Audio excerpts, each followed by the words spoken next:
Wah guys, minggu ini saya telah berzina.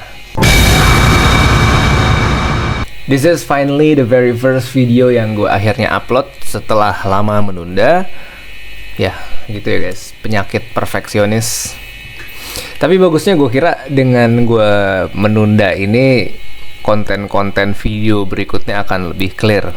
Karena jujur, kenapa gue kemarin gak mau upload? Karena gue lihat ada banyak kekurangan dari video yang mau gue post. Ya meskipun pasti yang sekarang juga banyak kekurangan ya, tapi minimal meskipun banyak kekurangan, video yang gue upload sekarang bakal lebih mudah difahami dibanding video-video yang gak gue upload gitu. Karena meski tujuannya lebih untuk konsistensi dan jurnal pribadi, ya percuma aja kalau audiensnya nggak ngerti, kan nggak ada tekanannya ke diri gue gitu. Gue juga nggak dapet apa-apa jadinya. Kayak gue ngepost juga udahlah, yang nonton juga nggak bakal ngerti, nggak bakal peduli gitu.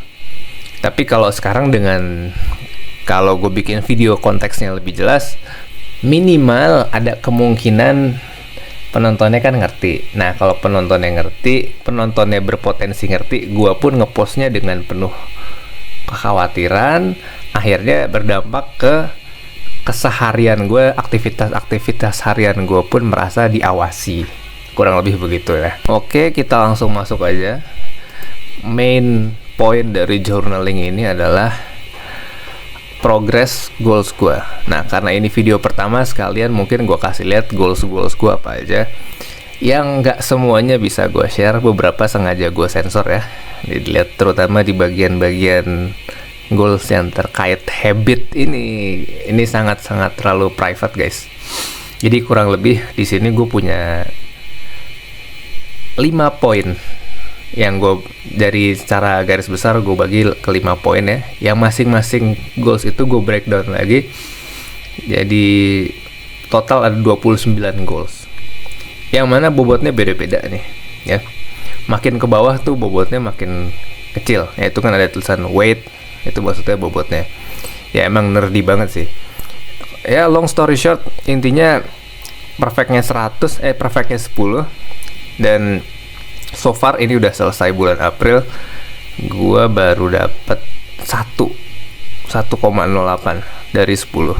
Ya kurang lebih 10% lah ya.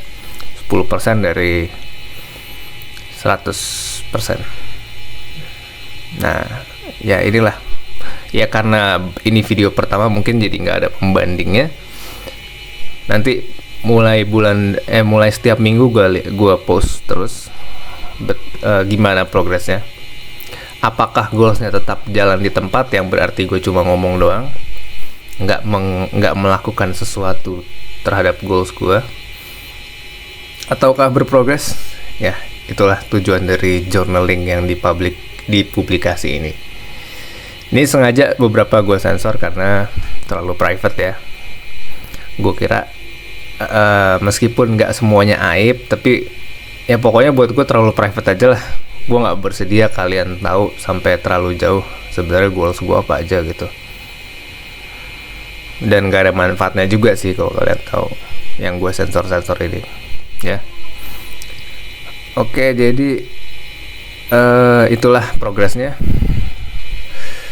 4 bulan sudah berlalu, idealnya berarti kan udah sepertiga ya, harusnya udah 33%, ini baru 10%, baru 11, hampir 11%, which is bad ya, bad, jelek. Oh iya, jadi strateginya adalah jurnal yang gue posting harian di Instastory itu adalah kegiatan yang udah gue breakdown secara harian, yang kalau setiap hari gue lakuin, gue percaya insya Allah harusnya goals gue di tahun ini tercapai semua.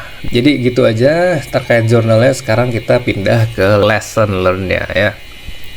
Balik ke lesson learn. For the last week, karena dirapel jadi 2 minggu ya kurang lebih. Tapi karena kepanjangan lesson learn-nya banyak banget, gue gak bisa share semua kayaknya. Kelamaan kalau gue share semua, kepanjangan. Daripada cuman gue share banyak tapi nggak deep, mending gue pilih satu yang paling gue kira paling bisa gue share dan relate gitu.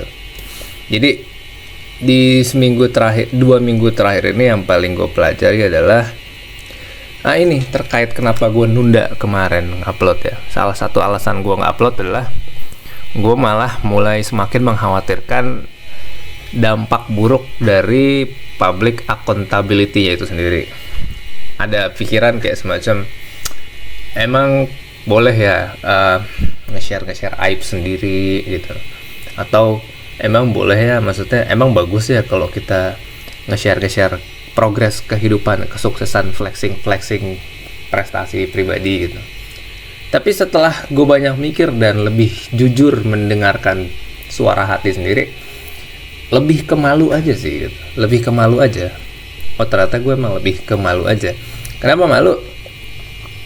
Ya karena tadi dengan gue rutin ngerutin update jurnal ini kan sangat berpotensi menelanjangkan diri gue, terutama kalau gue nggak berprestasi gitu. Oh ternyata Hanif orangnya ngomong doang ya, Hanif idealismenya doang tinggi tapi aksinya nol. Itu sangat berpotensi kayak gitu. Nah jujur itu yang gue sangat nggak nyaman untuk upload gitu. Tapi gue dapat kesimpulan, ya itulah public accountability, which is good, which how it works, dan sangat membantu menekan orang-orang yang kayak gue yang terbiasa hidup nyaman meskipun hidupnya mediocre gitu. Itu dapat extra pressure yang membuat gue ngerasa nggak nyaman di kondisi-kondisi yang seharusnya malu gitu ya. Terus kenapa tetap di share meskipun berpotensi nyebarin aib? Bukankah aib nggak boleh di share kalau di Islam? Ya gue sih dapat kesimpulan intinya aib itu relatif ya. Jadi sangat tergantung value orang yang ngelihatnya kan, audiensnya sangat. Yang menurut gue aib belum tentu buat orang lain aib, dan sebaliknya. Bengong dan nggak pernah ngepost bisa jadi aib juga kan, gitu maksudnya. Jadi batasannya bukan dari norma sosial sih menurut gue, tergantung. Buat gue batasannya dari agama aja lah. Maksudnya kalau sesuatu yang gue post selagi masih dalam sebatas kelemahan, hal yang memalukan secara norma, ya gue tetap share. Tapi kalau udah sampai sesuatu yang haram, nah itu baru gue nggak boleh share. Misalnya, wah guys, minggu ini saya telah berzina gitu. Nah itu baru gue nggak boleh share, sekalian buat hook gitu. Itu baru gue nggak boleh share ya. Tapi kalau cuman ya ternyata minggu ini gue nggak menjalankan apa yang gue tulis, ya itu nggak sampai dosa sih menurut gue ya. Jadi gue share aja. Dan itulah poinnya public accountability, biar gue punya tekanan lebih kuat untuk lebih berbenah diri gitu. Oke, jadi gitu aja guys. Mungkin gue sedikit mau cerita juga di akhir video ini. Banyak yang komen di kehidupan nyata terutama ya, Bang kalau kayak begitu diingetin tiap hari, itu mah sebenarnya lu butuhnya nyari cewek, nyari istri. Satu, bukannya gue nggak nyari, tapi kalaupun punya istri, punya pacar, jujur gue beberapa bulan lalu sempet semacam pacaran lah, dan nggak bisa kok, nggak enak. Karena kalau tujuannya untuk dimonitor secara profesional kayak gini, udah paling bagus menurut gue sih bayar. Karena dengan gue bayar teman gue yang setiap hari monitor gue, maksa gue untuk ngupdate dan ngelapor, itu jauh lebih efisien. Buat dia juga lebih enak, buat gue lebih enak. Karena kan tujuan utama dia cuman nyari uang, ya utama, meskipun ya entah dia dapat manfaat apa lagi ya selain dari itu, tapi minimal tanggung jawab yang gue kasih ke dia cuma uang, dia pun tanggung jawab utamanya ke gue cuman ngingetin dan nagih monitor itu, cuman monitoring aja. Jadi nggak ada bawa-bawa konflik relationship, dia pun nggak pernah berharap apa-apa dari gue juga. Jadi nggak ada gue pun nggak ada, bahkan gue nggak perlu peduli perasaan dia ke gue gimana kan, gue nggak perlu nanya hidup dia, gue nggak perlu dengerin cerita dia gitu. Jadi full cuman urusan monitoring aja.